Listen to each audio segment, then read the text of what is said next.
hujjati nosoz bo'lgan chet el fuqarolarini Rossiyada 3 yilga qamashamiz degan ijtimoiy tarmoqlarda bir shov-shuvli xabar tarqaldi. Men bu haqida nima demoqchiman?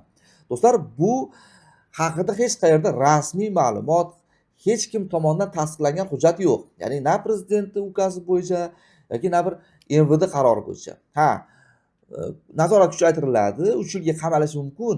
Kimlar pasportini almashtirib yoki zapretga ega bo'la turib bir marta отказ olib Rossiyaga kirish uchun yana qayta kirishga uringanlar 3 yilga qamaladi. Bu 2026-yildan bu uchun alohida nazorat kuchaytiriladi. 3 yilga qamaladi.